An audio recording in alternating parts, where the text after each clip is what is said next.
And start streaming. Make sure everything's working. Yes, so far everything seems to be working. Perfect. All right, there we go. So now we are live. And what I will do now is simply, yeah, look at that.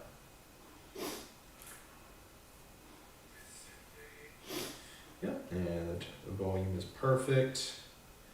How do I share this again? How do share? Yes, there it is. Okay. So now we're gonna go here. We're gonna go here. We're gonna use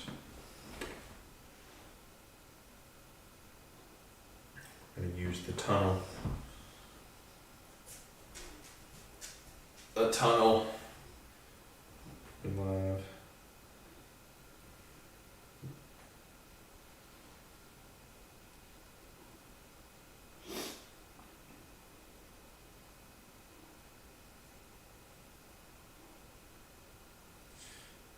Oh, where's the link button? There it is. Paste that link there.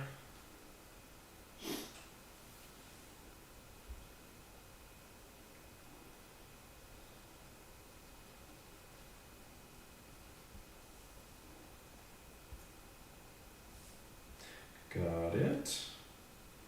And now we'll go to Discord and just blast this everywhere.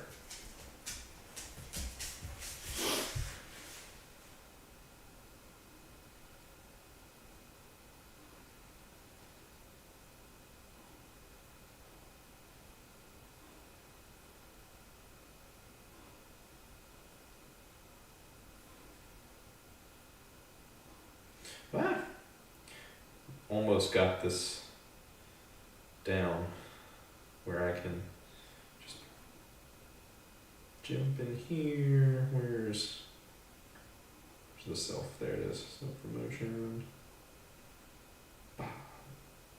There we go. Going over here. Where's the? There we go. Streaming. There's that. And the last place to go. Fantastic. Still at 0 viewers. I'm here. You viewing? I can. No, it's okay. My number one fan. You said that was me the last time. My number one fan who's in the room. Mm-hmm. There we go, yeah, now it's fine. You got a viewer now? I got a viewer, I don't know. YouTube apparently hasn't refreshed just yet. Still's telling me I have 0 views.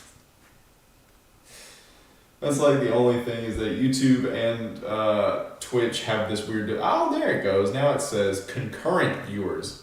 But my regular views has not updated yet, but that's fine. It's whatever. They're both bad at live updates. Why do I have 10 notifications? I don't have 10 notifications. You lied to me. Why, Facebook? Why do you lie? Why do you lie to me such ways?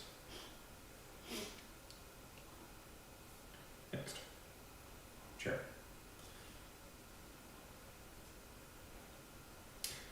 There we go. That'll work. Good enough. Let me swipe that out of the way. Swipe that out of the way.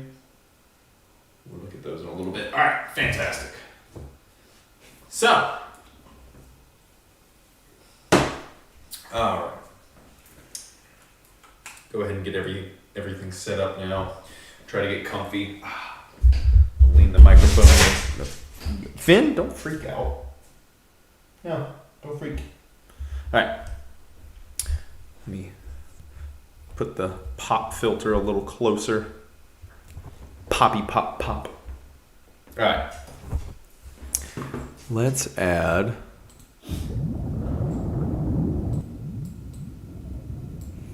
fantastic. The ambience. The ambiance. So, before I begin telling part 2 of The Ocean is Much Deeper Than We Thought, I'll go ahead and just point out a few things.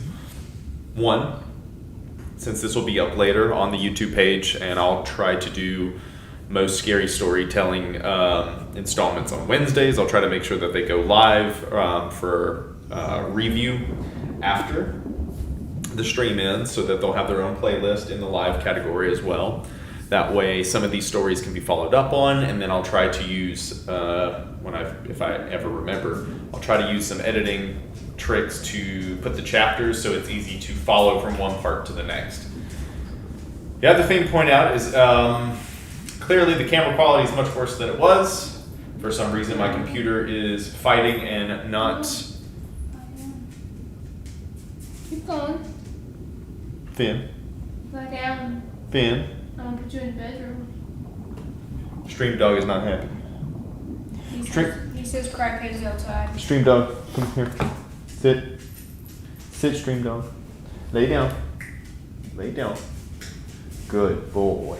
That's a precious dog. Alright. Following up the train of thought, of course, the camera quality is much worse. For some reason, the computer is having issues lately. I am fairly certain it's my power supply, and for some reason, it's just everything that the computer's trying to power, including the camera, the memory card, the graphics card. For some reason, it's just having trouble. Although information I put in and all the checking I've done says all the stuff is working properly, but out of the blue, for one reason or another, the Nikon utility webcam and all of the streaming stuff, like Streamlabs, OBG, or whatever it is, whatever the streaming software, OBS, not OBG, OBS. OBS was just, they would freeze anytime I tried to do any editing with them, anytime I tried to fix some activation or configure the camera or anything, the camera would freeze, the computer would freeze. I'm still having issues with my mouse occasionally getting frozen, and I again think it's something to do with the power like cycling in the computer, just sporadically messing up, but that's something we'll work on in the background and eventually try to fix that. Still working on actually writing a few stories, and I'm just super slow. So for the most part, I'll try to do these and then basically just store a bunch of content up for the end of the year when hopefully I have much more organized stuff. With that being said, there's no telling how long this is going to take me to read. So let me make sure it's easy for me to see. Let me pop back over here. Not sponsored by this beverage.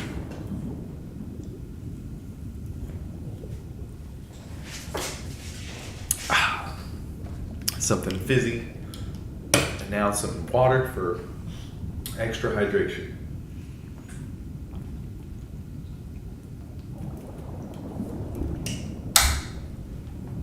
All right. So, the last time we left off, we had read that the ocean is much deeper than we thought. There was a man who went down to the base of the ocean floor as part of a CDC required project. He found that some of the divers and people living at the bottom in this ocean base doing some type of research. One of them had a had gone missing. Yeah, that's right. So one of their companions had gone missing. They came back and immediately sealed themselves off in a quarantine zone, which required somebody to come and let them know if it was okay. When they got there, the main character that we're reading, he tried to examine the person's body by taking off this EPM suit and ended up finding out there was these worm-like creatures infesting his body, and they sprung out and started to multiply, attach, grow, and try to attack everything in the room. which ended up using a quarantine procedure method that sprayed everything down with liquid nitrogen, which helped stop them, and then they purged the entire hole. Afterwards, our main character started asking why on earth, that was even something happening, and they decided to finally tell him the truth, and that is where we have left off. So, with that being said, we can pick back up, finally, with part 2. And I wonder, real quick, before I read... Yeah, let me throw this over here. No, I'll throw that back up here. I'll put that over there. Yeah, I can do that. I can put those two over here. Leave that there. Perfect. Now the atmosphere is ready. Okay. So let us continue. Death can be a beautiful thing. Beyond all the stigma associated around the event, it's the beginning of a world that starts directly from the end of another. When a whale dies in extreme depths, they sink towards the ocean floor, where entire ecosystems arise from the decomposing bodies. This is called a whale fall. Mike's EPM suit had left behind 3 days worth of footage. Henry was put to the task of preparing it for viewing. While we couldn't save him, nor the suit, we could at least figure out how Mike died. As we waited, the captain decided it was time for me to learn the truth about their mission and why no one on the surface had ever heard about the scientific wonder that was Talos. You saw the dead sea creatures littering the ocean floor around the station, Robert asked. I recall the hundreds of mangled bodies of fish, not the most welcoming sight of the abyss. James told me something compelled them to dive down here, some sort of sound. Robert nodded as he pulled up a computer. After a moment of fumbling, he clicked on a sound file. About 5 years ago, we recorded this coming from the depths of the Tonga Trench. It was an oddly synthetic sound, like a whale's mating call had been pitched down and jumbled around. And in the midst of all of it, there was something that sounded like a whisper. They recorded something similar around the Mariana Trench and called it the Bayatwang, Robert said. The sound played on loop as we talked, oddly eerie for something so innocent. We first thought it came from a whale, just a bit distorted after traveling vast distances or instrumental interference, but then we saw how it affected the wildlife in the region. Blooms of jellyfish appearing out of nowhere, and fish defying all instincts to dive towards crushing pressure. What made that sound then? I asked. Robert pulled up some pictures on the screen. Creatures similar to roundworms, but pitch black. They looked nothing like what I had just witnessed in the airlock, however. From what we can tell, there's a thus far completely undiscovered ecosystem somewhere down the trench. Isolated for millions of years, unaffected by mass extinction events, they've evolved quite differently from life we see on the surface. It's like millions of single-celled organisms working together to form a complex creature, but unlike ourselves, these cells can detach and rejoin at will. We've named it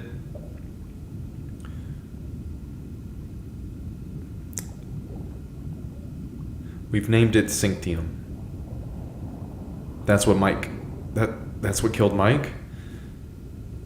It could be a part of it, but what we just saw in the airlock is far larger than the microscopic organisms we gathered here. Before we continued, James interrupted, letting us know the footage was ready to be viewed. If they ever decide to declassify the existence of this station, they'll never mention the creatures, nor the sound that alerted us to their presence. I'm sure one day they'll hail this all as a supreme technological advancement, but truth be told, the reason why the Navy put billions and billions of dollars into this project is so that humanity could traverse the ocean floor. It's simply they want to find whatever is making the sound and find a way of using it. Cap, they were waiting for us, James said. We gathered in the central area. Abby sat in the back, some distance away from everyone else. She seemed even worse for wears than before, frail, as if she'd lost weight in the past couple of hours since meeting her. Henry controlled the footage, ready to speed through to the important bits, as the descent itself was quite slow. 20,000 feet, the Hattle Zone.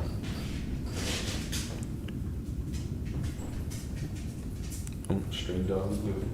Hey, stream dog. Sit. Sit. We telling the story. You gotta sit down. Come here. Stream interruption. Yeah. Sit. Lay down.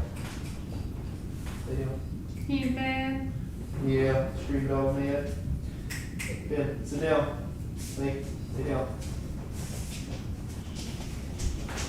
He wants to go harass people for their snacks. He'll get a chance soon enough. Alright. I'll go ahead and rehydrate before continuing the 20,000 feet. Hydration. Liquid. Mm-hmm.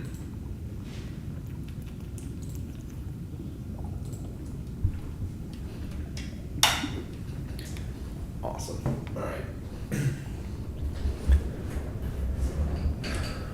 20,000 feet, the Hattle Zone. Everything we saw would be from Mike's point of view. The footage started at the airlock, Abby standing before him with a concerned expression on her face. Don't worry, I'll be back before you know it. It's not like it's my first time in the depths. It's not like they'd waste billions of dollars on me dying anyway. She didn't seem consoled by his words. This time is different. We haven't tested the suit beyond 30,000 feet yet, Abby said. No, but we've tested pressure. The suit should be able to go much further before breaking. Henry forwarded the footage. Mike stood directly at the edge of the Tonga Trench. To his left, a platform extended even further down towards the Hattle Zone. An elevator sat at the platform center. A short distance down, the trench he saw endlessly long A short distance down, the trench he saw endlessly long tendrils gently swaying with the current. They belonged to the body of a deformed creature, looking like it couldn't possibly control its long appendages, yet it seemed unfazed by the depths. Guys, are you seeing this? He said excitedly as he pointed at the bizarre being. It's a Magnapina squid. He almost jogged along the edge to get a better view, the suit audibly exhausted by the effort. Don't put too much strain on the suit, Henry injected over the radio. It'll be fine. What else did they pay me for? Mike asked. As he got closer to the squid, another popped up behind him, one with even longer appendages. Damn, I've never thought I'd see one up so close. Stop messing around and get to the elevator, Henry demanded. Fine. Let's not enjoy our job, then, Mike responded. He boarded the elevator and strapped himself in. The journey would take him another 15,000 feet into the abyss. It was a loud, sturdy piece of machinery able to withstand the immense pressure of the dreaded Hattle Zone. Mike himself would control the speed of the descent, only handing over control to Henry should something happen.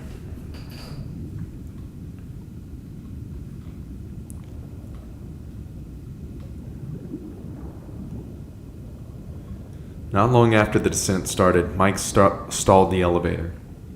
The suit's making weird noises, he said. That's normal, it's adjusting to the pressure change. We told you that it would happen the deeper you got, Henry explained with an annoyed tone. Yeah, I know, but you'll be fine. 27,000 feet. Once more, Mike stopped the elevator, directing his gaze at the edge sticking out from the cliffside. On it lay a corpse of a bowhead whale, almost half a planet away from its natural habitat. The whale had been partially hollowed out, riddled with deep sea eels and tiny eyeless fish, an entire ecosystem thriving from its death. How did that whale get here? Mike asked. It died like all the other creatures down here, Henry said. Yeah, but it's a bowhead. At least I think it is. Don't they live around the Arctic? Henry sighed. Just continue the descent. 35,433 feet. Horizon deep. The elevator reached the bottom. It reached the bottom of the trench after about an hour, allowing Mike to finally unbuckle himself from his seat. He grabbed a box of beacons to allow the next person to easily navigate the area. After stepping off the platform and getting away from its bright lights, it became abundantly clear that the bottom of the ocean was far from empty, and that entire bed was covered in previously undiscovered life. Millions of fungal-like plants covering the floor, and transparent fat shrimp swimming between, apparently feeding off of them. On the cliff wall itself, thousands of bioluminescent plants extended, just a stalk with a blue bowl bending in the direction of Mike's movement. It was hauntingly beautiful, looking as alien as anything from the planet. He continued along the cliffside, putting down beacon every 100 feet or so. I half expected this place to be horrible, Mike said. You know, being named after the god of the underworld and all. No one responded to his comment. Guys, you still hear me, right? Yes, Mike, we can hear you, Henry said. We're here at work, not making stupid quips. Has anyone ever told you how much better life could be if you would at least try to enjoy it? Henry, stop being such a killjoy. We're making history down here. Henry didn't respond. How about you hand Abby the radio? Hell, I'd rather listen to Captain ramble about protocol, going on and on. And Mike stopped dead in his tracks, reaching the end of the cliff. Before him was a steep fall, leading down to an endless chasm of darkness. Henry, are you sure the elevator took me all the way down the trench? He asked, as he started into the abyss. Yes, you're 35,000 feet. Well, it's just that I'm standing at the edge of a cliff, and this is clearly not the bottom of the ocean. That's impossible. We surveyed the area with the sonar. Well, I'm telling you, the ground beneath Mike crumbled into pieces. He slid off the edge of the cliff and dove further into the deep, the darkness now surrounding him as absolute. Nothing could possibly help him orient himself as he fell. To fall in the ocean was a much slower process, giving him time to think of what kind of fate would await him as he sunk to the depths never before known by mankind. He called out for his crew, while desperately clawing at the cliff, but even with the suit, he was unable to slow his descent.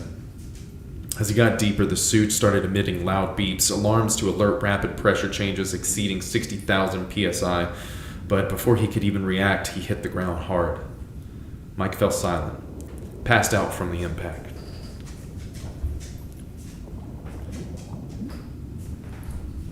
String dog, Finny, Fin. My lovely baby boy of 8 years old. Sit your ass down, please. Do you want me to put him in the bedroom? Sit. No, because he'll cry. He don't want to be far away. He just antsy. He don't got a bed, but he still like being in here. He like listening to me. He just not comfy. You want me to go get him a bed? Nah. He'll be all right. Lay down. Lay down. There you go. You just gotta keep a hand on him, rub his belly. Perfectly handy. Sounds familiar? Alright. I can rehydrate while I give him a few more pets before we continue onward. Not sure if this is the longest chapter or not, but it looks like we're only about a fourth of the way through.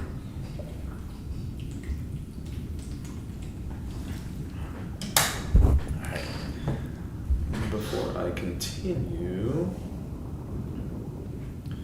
I'll just go ahead and check the chat real quick. Nope. Only one person viewing, and I think I know who it is. So, nothing to worry about in the chat. Nobody's paying attention. Oh well. It'll still be up for later viewing. Okay, come back here. Come back here. Sit down. Finn, sit. Sit. Lay down. Lay down. There. Good. Alright. Alright. Now we can continue. Feet unknown. The void. Minutes after landing at unknown depths, Mike awoke to the sound of his suit beeping. The suit had held its ground and was starting to adjust to the new pressure. The manometer has broken, and with his tracking device malfunctioning, we could only try to guess how far he'd fallen. Mike grunted as he got to his feet, taking some time to figure out what happened. "Henry, you there?" he finally said. No response. "Captain? Anyone?" Apart from his malfunctioning instruments, most of the suit seemed intact. Yet, no contact could be made with the base. Everything past this point would be after the comms went down, and we patiently waited to learn of Mike's fate. Despite having fallen so far beyond what we believed to be the ocean floor, he had just landed on another plateau, with an endless distance still progressing downwards. The abyss was ever present, taunting us with its emptiness. "Please respond," he begged, defeated. He activated the beacon still attached to him and checked his surroundings. He had landed directly in front of a cave leading inside the cliff wall and moving steeply upwards. While protocol strictly dictated to wait for rescue in these situations, we could hear gargled sound emitting from the cave. Whatever it was, it compelled Mike to check out the cave. The walls inside were perfectly smooth, this impossible formation of rocks, reflecting the bright light shining from the EPM suit, lighting up the cave as far as it stretched. Mike stared at the shiny walls for a moment, adjusting the light. They had seemed smooth at an angle, but when the light was pointed directly at them, it uncovered bizarre patterns like symbols, not corresponding to any known language. While he studied the symbols, a loud sound shook through the cave, almost sweeping Mike off his feet. It sounded similar to the biotwang.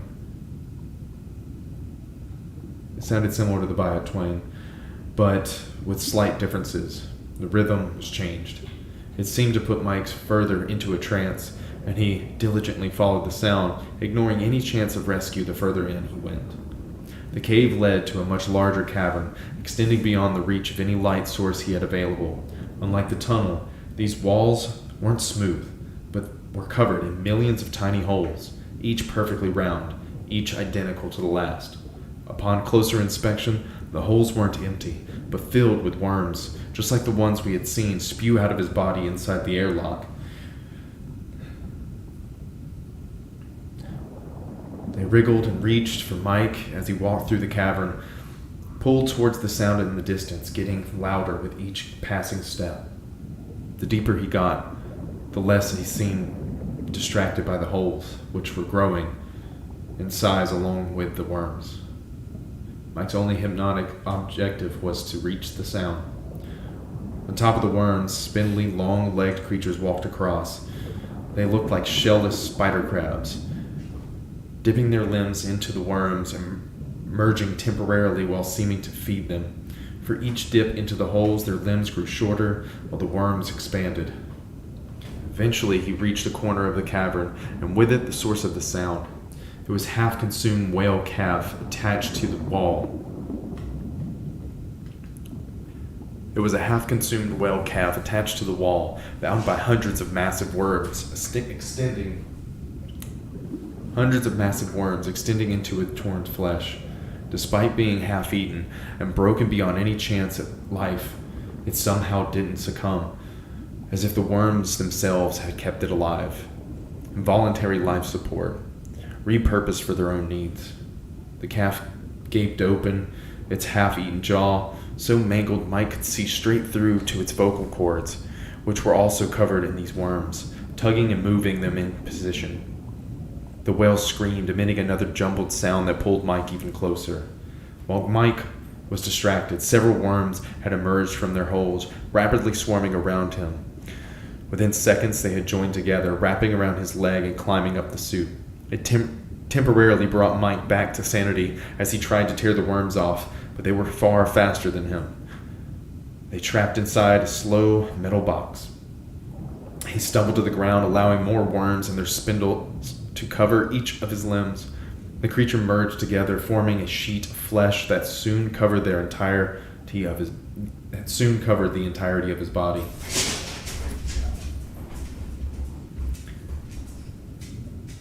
Let's see. There we go. The creatures merged together, forming a sheet of flesh that soon covered the entirety of his body.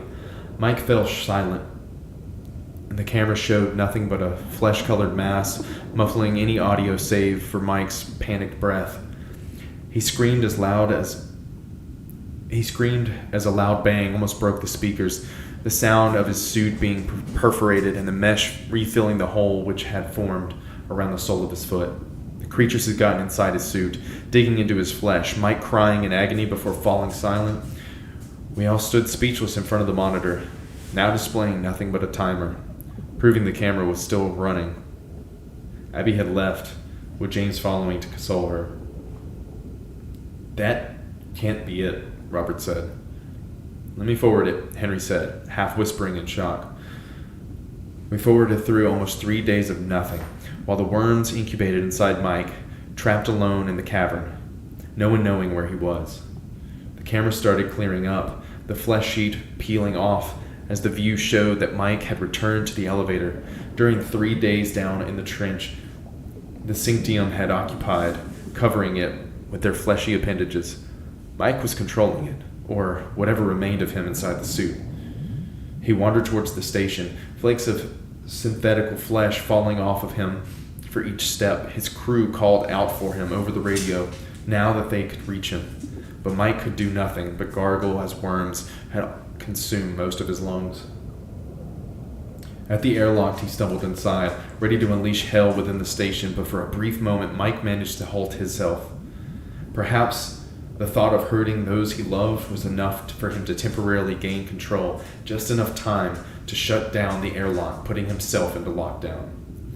Mike collapsed to the ground. He had died days ago, but his will remained, even as he turned into nothing more than a vessel for these horrors that now occupied him. The footage ended. Take a small moment. What is that?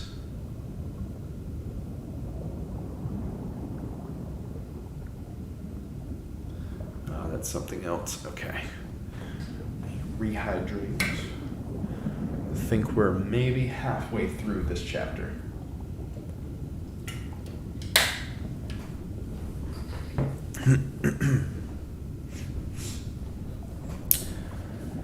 Alright. The footage ended. We stood in silence for a moment, none of us daring to speak a word about Mike's cause of death. I hardly believed it, despite having almost fallen victim to the same fate.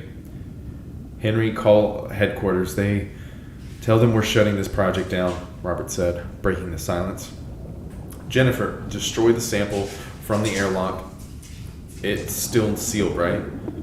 Jennifer nodded before heading towards the lab. We need to make sure that whatever this is, it stays in the abyss. I joined Henry as he attempted to call headquarters, the radio returning nothing more than a jumbled static. Yes. Oh, okay. Well, I guess take all the doggos. Oh. There. Yeah.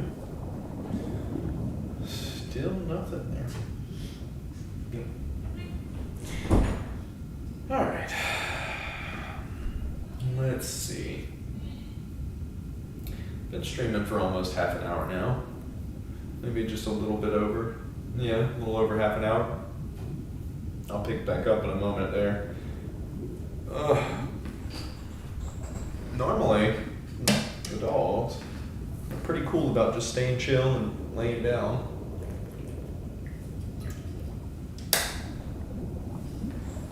I guess this day, like many other days in the last while, I've just days where things can't go according to plan. So, let's see. I'm going to do a quick skim read ahead to see what we're kind of getting into, and then I'll pick back up with the footage. Orders. Attempting to call headquarters, Captain. Da, da, da, da,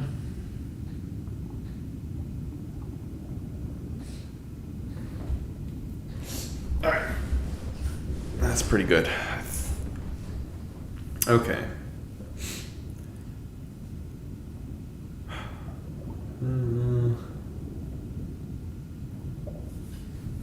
How much further?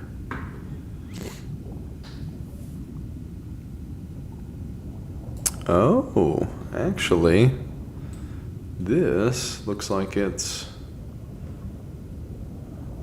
shorter than I thought.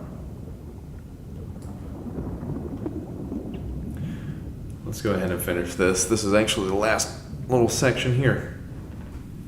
The footage ended. We stood in silence for a moment, none of us daring to speak about Mike's death. I hardly believed it, despite the fact of having almost fallen victim to the same fate. Henry, call headquarters. Tell them we're shutting this project down, Robert said, breaking the silence. Jennifer, destroy the sample from the airlock. It's still sealed, right? Jennifer nodded before heading towards the lab. We need to make sure that whatever this is, it stays in the abyss. I joined Henry as he attempted to call headquarters, the radio returning nothing more than just jumbled static. Robert was checking all the security feed, sending out drones to scavenge for the Synctium at the elevator. Captain, the comms are completely down. We can't get any signal. On the security feed, we saw that the flesh of the Synctium had stretched along the ground, covering some of the corpses of fish that littered the ocean floor. It was impossibly large, using the elevator and platform as a scaffold for climbing up towards the station. Welcome back. He wanted to get on the bed. Kitty, watch out. You went running in there and got right on the bed. I guess it's about his bedtime.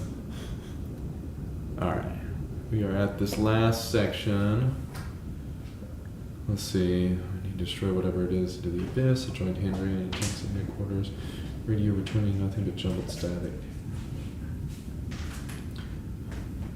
It was impossibly large, using the elevator and platform as a scaffold for climbing up towards the station.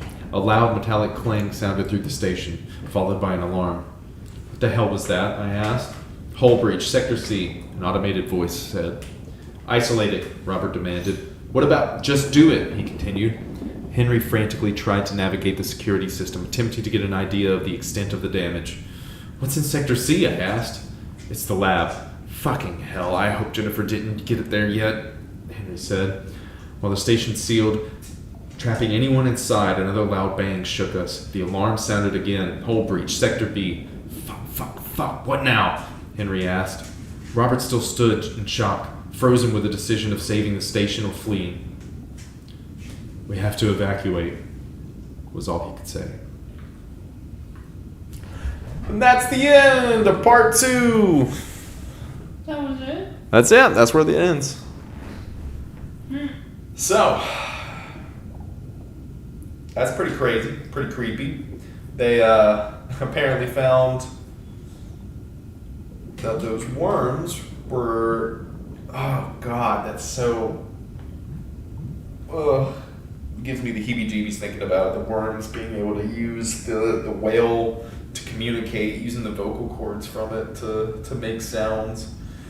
And now they've like spread like a moss or a mold like throughout the bottom of the ocean depths and like climbing up the scaffold that's used to bring them down there. But now the question is, if Sector C and Sector B have been breached, the station itself is being breached, are the worms doing that? Or have they attached to something else? Or is there just another creature that they are manipulating to do so? That's pretty spooky stuff. But that is the end of chapter 2. My mouse is freaking out now while I'm trying to do this. Yep, my mouse is like almost unusable. Let me see if I can remove that. Got it. All right. Well, hopefully next week things will still be working, at least to this extent. And next week we'll cover part 3, the finale of The Ocean is Much Deeper Than We Thought.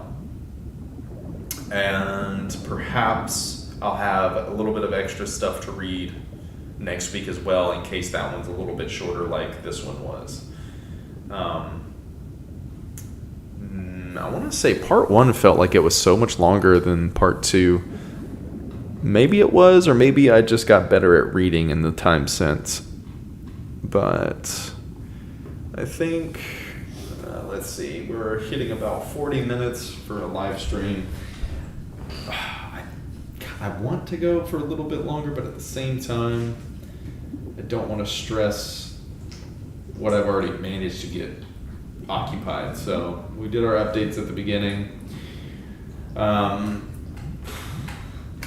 Honestly, that's all there really is to it. So tune back in next week for the finale of The Ocean is Much Deeper Than We Thought. Of course, the same as last time. If you have ideas for future stories, go ahead and put some comments for it in the section below this video. If you decide to tune in later, you can also leave stories of your own, and I will check back and see if there's any comments with scary stories or just any kind of, just whatever you guys have to share. So, bye for now.